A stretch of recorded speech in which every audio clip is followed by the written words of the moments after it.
দশম শ্রেণীর ভূগোল বা মাধ্যমিক ভূগোলের সম্পূর্ণ সিলেবাস নিয়ে আজকের ভিডিওটি। অর্থাৎ তোমরা যারা দশম শ্রেণীতে পড়ো, তোমাদের প্রথম পর্যায়ক্রমিক মূল্যায়ন, দ্বিতীয় পর্যায়ক্রমিক মূল্যায়ন, মাধ্যমিক টেস্ট এবং মাধ্যমিক ফাইনালের ভূগোলের সম্পূর্ণ সিলেবাস আজকের ভিডিওর মাধ্যমে বলে দেব। ফলে ভিডিওটি তোমাদের জন্য ভীষণ গুরুত্বপূর্ণ, তাই কোথাও স্কিপ না করে সম্পূর্ণ ভিডিওটি দেখো। তো চলো শুরু করা যাক আজকের ভিডিওটি। দশম শ্রেণী 2026 এবং মাধ্যমিক 2027 সালের ভূগোলের সম্পূর্ণ সিলেবাসটি দেখার আগে প্রথমে তোমরা দেখে নাও যে তোমাদের ভূগোল যে টেক্সট বই রয়েছে, অর্থাৎ মধ্যশিক্ষা পর্ষদের সিলেবাস অনুযায়ী কোন কোন অধ্যায় তোমাদের পরীক্ষা হবে। তোমাদের পরীক্ষা হবে বহির্জাত প্রক্রিয়া ও তাদের দ্বারা সৃষ্ট ভূমিরূপ, 2 নাম্বার বায়ুমণ্ডল, 3 নাম্বার বাড়িমণ্ডল, 4 নাম্বার বর্জ্য ব্যবস্থাপনা, 5 নাম্বার ভারতের প্রাকৃতিক পরিবেশ এবং ভারতের অর্থনৈতিক পরিবেশ, 6 নাম্বার উপগ্রহ চিত্র এবং ভূ বৈচিত্র্যসূচক মানচিত্র।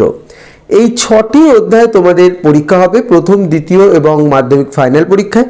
এবং এই অধ্যায়গুলির মধ্যে কোন পর্যায়ক্রমিকে কোন অধ্যায় পরীক্ষা হবে সেটি এবার আমি তোমাদের বলে দেব। এবং তার সাথে বলে রাখি, তোমাদের মানচিত্র বা ভারতের ম্যাপ পয়েন্টিং কিন্তু করতে হবে। প্রথমেই তোমরা দেখে নাও প্রথম পর্যায়ক্রমিক মূল্যায়ন। এটির পূর্ণমান থাকবে 40 নাম্বার, অর্থাৎ 40 নাম্বারের লেখা পরীক্ষা তোমাদের দিতে হবে প্রথম পর্যায়ক্রমিক মূল্যায়নে।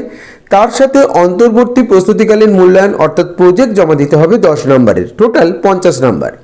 মূল্যায়নের মাস এপ্রিল মাস, অর্থাৎ এপ্রিল মাসের প্রথম সপ্তাহে তোমাদের প্রথম পর্যায়ক্রমিক মূল্যায়ন পরীক্ষা হবে।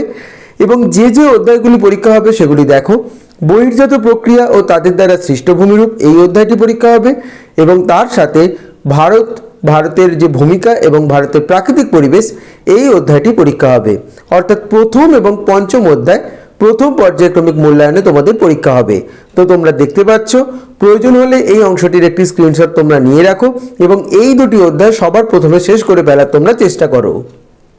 এরপর দ্বিতীয় পর্যায়ক্রমিক মূল্যায়ন, যেটিরও পূর্ণমান তোমাদের 40 এবং অন্তর্বর্তী প্রস্তুতিকালীন মূল্যায়ন 10, অর্থাৎ 10 নম্বরের প্রজেক্ট জমা দিতে হবে, টোটাল 50 নাম্বার। মূল্যায়নের মাস আগস্ট, অর্থাৎ আগস্ট মাসের প্রথম সপ্তাহে এই পরীক্ষা অনুষ্ঠিত হবে।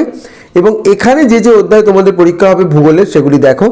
বায়ুমণ্ডল, বাড়িমণ্ডল এবং ভারতের অর্থনৈতিক পরিবেশ, এই 3টি অধ্যায় পরীক্ষা হবে।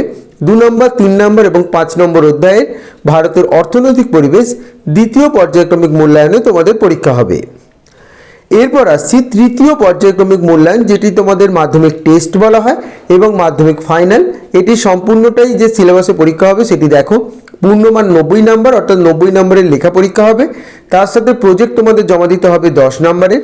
মূল্যায়নের মাস দেখো, মাধ্যমিক টেস্ট পরীক্ষা নভেম্বর মাসের দ্বিতীয় সপ্তাহ থেকে তোমাদের অনুষ্ঠিত হবে এবং মাধ্যমিক ফাইনাল ফেব্রুয়ারি মাস 2027 সাল, সেই 27 সালের ফেব্রুয়ারি মাসে তোমাদের মাধ্যমিক ফাইনাল অনুষ্ঠিত হবে। এখানে সালটা একটু ভুল রয়েছে, তোমরা একটু কারেকশন করে নিও। মাধ্যমিক টেস্ট পরীক্ষা তোমাদের নভেম্বর 2026-এ হবে এবং ফাইনাল ফেব্রুয়ারি 2027-এ হবে। এবং যে যে অধ্যায়গুলি পরীক্ষা হবে নতুন অধ্যায় হিসাবে বজ্র ব্যবস্থাপনা, উপগ্রহ চিত্র এবং ভূ বৈচিত্র্যসূচক মানচিত্র, এই দুটি নতুন অধ্যায় পরীক্ষা হবে। তার সাথে ম্যাপ পয়েন্টিং তোমাদের করতে হবে, 10 নম্বরের পরীক্ষায় থাকবে। এবং প্রথম দ্বিতীয় পর্যায়ক্রমিক মূল্যায়নে যে যে অধ্যায়গুলি তোমরা পড়ে এসেছো সেই সম্পূর্ণ অধ্যায়গুলিও তোমাদের পরীক্ষা হবে, অর্থাৎ সম্পূর্ণ বইটি তোমাদের মাধ্যমিক এবং মাধ্যমিক টেস্টে পরীক্ষা হবে। তো নতুন অধ্যায় হিসাবে বজ্র ব্যবস্থাপনা এবং উপগ্রহ চিত্র 4 নম্বর এবং 6 নম্বর অধ্যায়, এবং তার সাথে ম্যাপ পয়েন্টিং করতে হবে। এবং তারই সাথে সম্পূর্ণ ভূগোল বইটি প্রথম দ্বিতীয় পর্যায়ক্রমিক মূল্যায়নে যে যে অধ্যায় পড়ে এসেছো সেগুলিও পরীক্ষা হবে। তো সম্পূর্ণ ভূগোল সিলেবাস প্রথম, দ্বিতীয় এবং তৃতীয় পর্যায়ক্রমিক মূল্যায়ন, মাধ্যমিক টেস্ট, ফাইনাল সম্পূর্ণটাই তোমাদের দিয়ে দিলাম। তোমরা দরকার হলে ভিডিওটি প্রথম থেকে আরেকবার দেখে নাও এবং কোনো প্রশ্ন যদি তোমাদের থেকে থাকে এই সংক্রান্ত আমাকে অবশ্যই কমেন্ট করে জানাবে, আমি সেই উত্তর অবশ্যই তোমাদের দিয়ে দেব। এটি হলো দশম শ্রেণীর তোমাদের ভূগোলের সম্পূর্ণ সিলেবাস।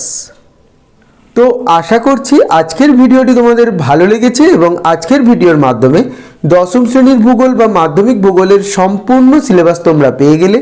এই সিলেবাস অনুযায়ী পড়াশোনা তোমরা শুরু করে দাও, তাহলে সিলেবাসটি শেষ করা খুব তাড়াতাড়ির মধ্যে কোনো সমস্যা তোমাদের হবে না। তাও কোনো জায়গায় বুঝতে কোনো সমস্যা হলে আমাকে কমেন্ট করে জানাবে, আমি সেই উত্তর নিশ্চয়ই তোমাদের বলে দেব। এবং ভিডিওটি ভালো লেগে থাকলে ভিডিওটি লাইক এবং শেয়ার করে দিও এবং চ্যানেলটি সাবস্ক্রাইব করে দিও। সকলে ভালো থেকো।